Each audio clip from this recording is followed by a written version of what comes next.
Kristi Noem's Department of Homeland Security just casually admitted to an independent watchdog group recently that, yeah, we've actually been breaking the law for many, many months now, and honestly, kind of surprised nobody noticed it until now. Bit of a shocking admission, right? Not exactly the kind of thing you want to hear from the people charged with keeping us safe at home.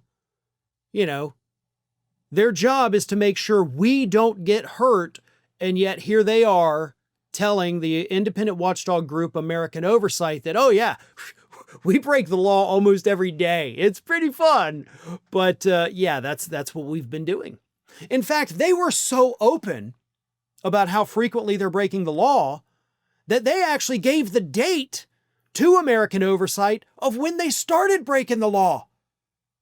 They said it was April 9th. April 9th was the day we decided we don't have to follow federal law anymore. So what federal law is this, and what crime are they committing? Well, the federal law, of course, is the Federal Records Act. You may remember that from Donald Trump's first administration, but the Federal Records Act maintains that every government agency, every government official has to keep every single document that they create. And the definition of document has, of course, expanded over the years. It doesn't just mean a piece of paper with printed words on it. It means actual paper with printed words, of course. Emails, text messages, phone records, memos. If you scribble something down on a piece of paper and hand it to another person, that's an official record at that point that has to be saved and turned over to the National Archives. Same thing with the text messages, phone records, and emails.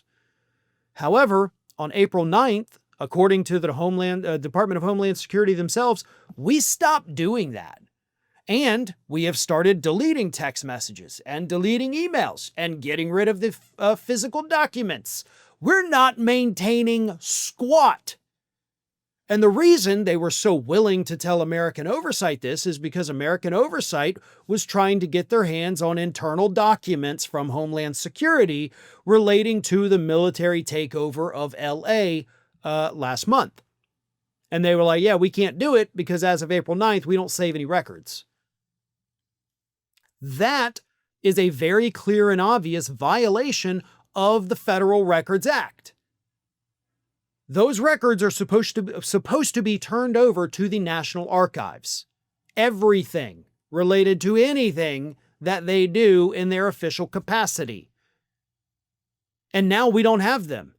And as American Oversight pointed out, if there's no documentation, there can be no accountability. And I'm sure Homeland Security is thinking to themselves, if there's no documentation, there can be no accountability. Right? It just depends on how you say that phrase. You can say it as a concerned citizen.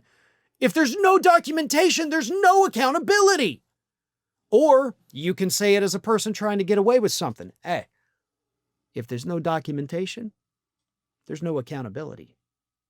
See how that same exact sentence works those two different ways? And that's exactly what Homeland Security is thinking. But don't worry, folks, we got the Director of National Archives, right? Oh, they're not going to let Donald Trump get away with that. So the Director of the National Archives, of course, right now is fired by Donald Trump months ago. Yeah. So the one person that could actually hold the government accountable for violating the Federal Records Act, they were relieved of duty months ago. They're gone. And instead, the duties of being the director of the National Archives have now fallen to one of Donald Trump's biggest suck-ups and kiss-asses, Marco Rubio. There is no accountability.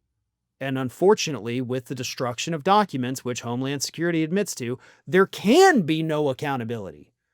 Unless there is some rogue person working in Homeland Security, and God, I hope there is, and if there's not, maybe there could be somebody, that's preserving secretly all of these documents, we can't do anything. Because if we don't have the evidence, you can't secure a conviction. You can't hold them accountable. You can't hold them liable. And they know that, and that's why they're doing it. And Marco Rubio, who's now apparently running the National Archives in addition to being Secretary of State, he's not going to do anything. He's not even smart enough to know to do something. So this is what we get. A completely lawless administration destroying evidence as they go so that they can never be held accountable. Are your emails truly private? If you're using a free email service such as Gmail, all your emails are being scanned and tracked, even after you delete them. Big tech tracks everything, your plans, your purchases, your confidential messages, building profiles to sell to advertisers or hand over to who knows who. More and more people are realizing that free email comes at a cost. They're ditching big tech and looking for privacy-focused alternatives. They want to decide who sees their information, and they want that control back. That's why I recommend StartMail. They've been a trusted name in secure email for over a decade now. And here's a key detail. StartMail is based in the Netherlands, a country renowned for its strong data and protection laws. Unlike big tech email, StartMail never scans or tracks your emails. StartMail blocks invasive tracking pixels in emails, protecting you from being monitored by companies and hackers. When you delete an email in StartMail, it's actually gone for good, ensuring your data remains private. StartMail really goes all in on privacy. They've got a bunch of great features like unlimited aliases to keep you anonymous and, of course, strong encryption to protect your emails. Moving to StartMail is hassle-free. With just a few clicks, you can easily migrate all of your existing emails and contacts to StartMail. So try StartMail for yourself, completely free for 7 days. Go to startmail.com/Farron to begin, and you'll also get a 50% discount on your first year.